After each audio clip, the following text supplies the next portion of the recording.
Faltan para las 8 de la mañana, estás escuchando Crónica Anunciada en Futurock y nosotros nos vamos rápidamente a hacer la segunda entrevista de la jornada. Estamos hablando de la difícil situación del país, estamos hablando de lo que se viene a nivel político. Muchos gobernadores, muchos mandatarios provinciales están hablando de la posibilidad de emitir cuasi monedas a nivel provincial porque realmente la situación no da para más. Ayer lo escuchaba al propio Juan Manuel Urtubey referir que es una posibilidad y que realmente hay provincias que están en situación ya de emitir este tipo de monedas paralelas a las de circulación nacional, pero a nivel provincial. Vamos a charlar un poco sobre la situación en las provincias con el intendente de Resistencia y candidato a gobernador de Chaco, con Jorge El Coqui Capitanich. Jorge, muy buenos días. Juana Morín, Rocío Creado y todo el equipo de Crónica Anunciada, te saludamos. ¿Cómo estás? ¿Cómo te va? Un gusto saludarte y un gran abrazo para todos.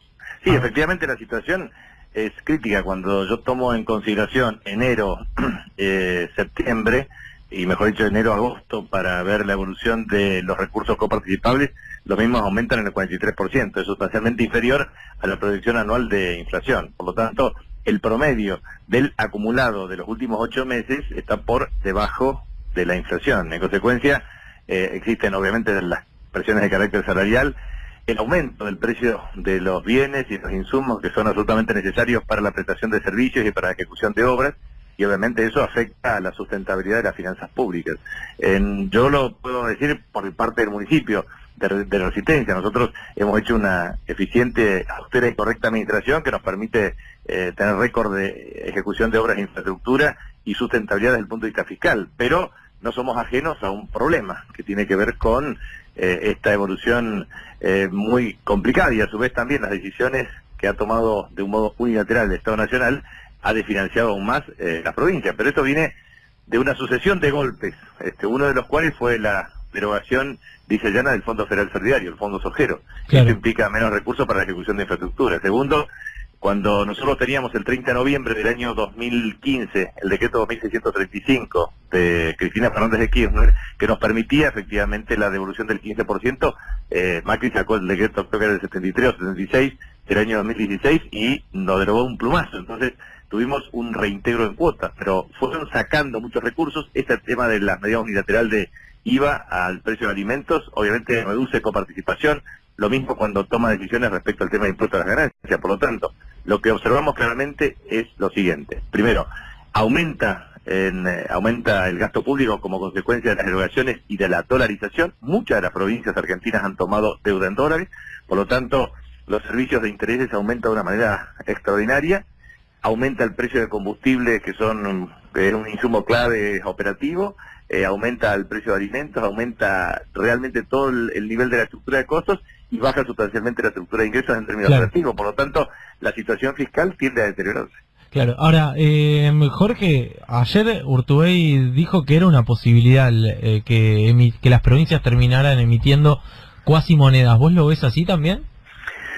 Bueno, es un escenario siempre complejo. Me gustaría ver cómo evoluciona esta transición y obviamente la agenda electoral. Es decir, en el caso de la provincia de Chaco nosotros tenemos elecciones el 13 de octubre. Después, el 27 de octubre, las elecciones nacionales van a indicar claramente un horizonte. Todo indica claramente la irreversibilidad del resultado en primarias, pero obviamente cambia la condición del presidente, en el sentido de que el presidente es electo y en consecuencia tiene que coordinar acciones que tienen que ver con una transición ordenada hacia el 10 de diciembre del año 2019. La verdad es que no quisiera emitir ningún juicio de valor hasta tanto se generen las condiciones de una eventual transición ordenada a los efectos de ver el horizonte previsible para cada una de las provincias argentinas. Lo que sí digo es lo siguiente. Primero y principal, el 10 de diciembre, el inicio de un nuevo mandato de presidente y gobernadores, tiene que afrontarse una serie de obligaciones básicas, por ejemplo, las obligaciones salariales del sector público. Y en ese contexto es necesario tener un flujo de financiamiento. Hoy en día, sin un refuerzo de financiamiento, hay muchas provincias que no podrían pagar salarios a diciembre.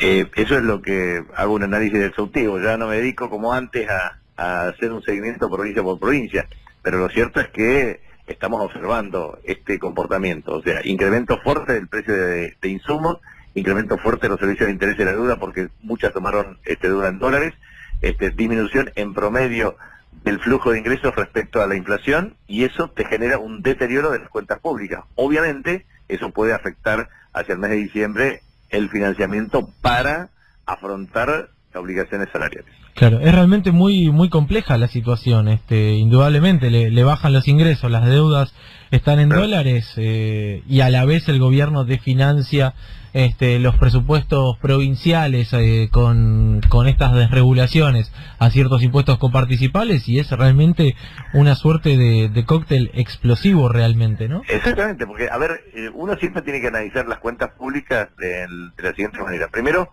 ver cómo te funciona el tema de administración central, los organismos descentralizados, y después empresas públicas. En el caso concreto de algunas provincias argentinas, efectivamente el incremento, primero tienen a su cargo el tema de la distribución energética, y la dolarización de las tarifas y el incremento espeluznante de las tarifas ha generado desequilibrios.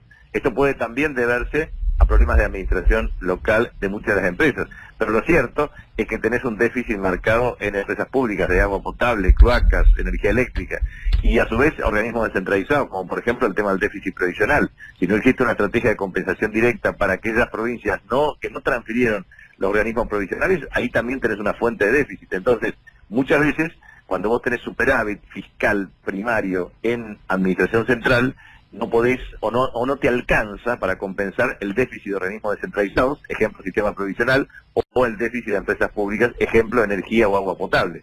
Entonces es muy importante entender que el set de precios relativos o la estructura de precios relativos en una economía provincial cobra una marcada importancia, porque eso hace a la política de ingresos, a la empresa disponible, al poder de compra, al efecto que eso tiene en el consumo y obviamente en la rentabilidad del comercio y los comerciantes, y obviamente en la recaudación tributaria propia. Entonces, es un círculo que si no se hace virtuoso, se hace vicioso. Y si cuando se hace vicioso, el deterioro de las finanzas públicas puede generar, obviamente, una catástrofe desde el punto de vista del funcionamiento. Ejemplo, lo estamos viendo en una provincia como Chubut, que aumenta fuertemente la conflictividad. Entonces, ahí tenés otro ejemplo claro, cuando se producen alteraciones desde el punto de vista de la liquidación de regalías, y estas constituyen una fuente de ingresos muy importante para las mismas. Entonces, vos tenés que tener un cuadro de situación muy concreto. Es decir, si vos tomás decisiones a nivel central y eso tiene impacto a nivel de distribución de recursos, obviamente vas a afectar claramente las finanzas públicas globales. Jorge, ¿cómo estás? Rocío quería te saluda. Te hago una consulta ya más en términos políticos. Quería ver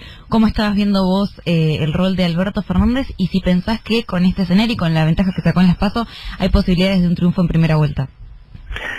Claramente para mí las perspectivas de un triunfo en primera vuelta de una manera contundente es un dato objetivo de la realidad. Aparte, Alberto Fernández muestra tres atributos que son esenciales para ser presidente. Muestra experiencia, muestra actitud y muestra aptitud. Y en esa combinatoria de esos tres atributos, obviamente, genera la confianza ciudadana al efecto de garantizar no solamente un triunfo electoral, sino una transición ordenada y un ejercicio de gobierno a partir del 10 de diciembre para afrontar el escenario de crisis. En ese contexto, yo creo que las tres son las prioridades claves. Primero, el acuerdo con el Fondo Monetario Internacional respecto a pasar de categoría de stand-by, de crédito contingente, a facilidades extendidas. Eso te disminuye sustancialmente el flujo de servicios de capital e interés de la deuda, junto a una estrategia de reprogramación de compromisos en los 2 primeros años.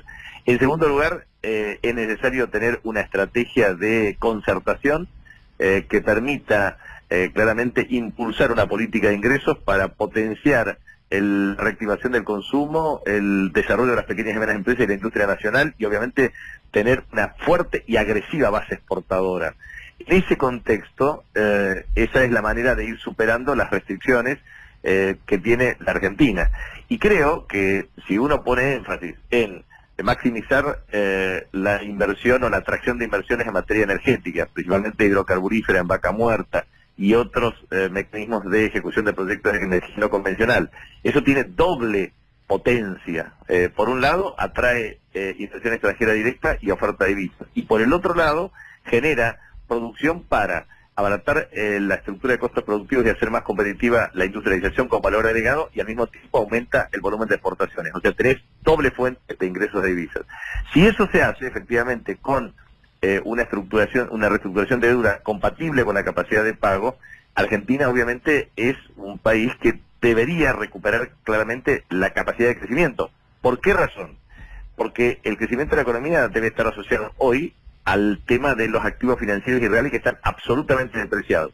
Y eso también puede ser una parte constitutiva de influjo de divisas, es decir, los argentinos que tienen dólares debajo del colchón o en caja de seguridad, o muchos que observan desde el exterior un nivel de inversión atractiva. Entonces, eso te puede ir generando estrategias para la estabilidad macroeconómica, para el impulso al crecimiento y la recuperación del consumo, la inversión y las exportaciones. Perfecto. Jorge Capitanich, gracias por la comunicación. Es realmente impresionante la facilidad de oratoria que tenés. Es impresionante. ¿Cuánto tiempo seguido podés hablar? ¿Cuál fue el máximo? Claro, 3 horas. No, más. Más, él puede más. En el Senado, no, en el Senado creo, la verdad es que yo no sé, pero me parece que es 4 horas y media. La apuesta era a ver cuánto aguantaban los senadores, digamos. No, me parece, digo, porque todo, porque a mí me dejaban todos los debates, viste, cuando se iban todos y yo te quedaba solo contra toda la oposición, entonces me daban 25 temas distintos, entonces tenía que hablar 5 horas. Coqui Capitanich, gracias por la comunicación. Gracias, un abrazo. Hasta luego. Pasaba Jorge Milton Coqui Capitanich, candidato a gobernador de Chaco, y si no, ya sabemos que tiene claramente un plan B, puede dar exposición en cualquier lado horas y horas y horas. Acá en Crónica Anunciada.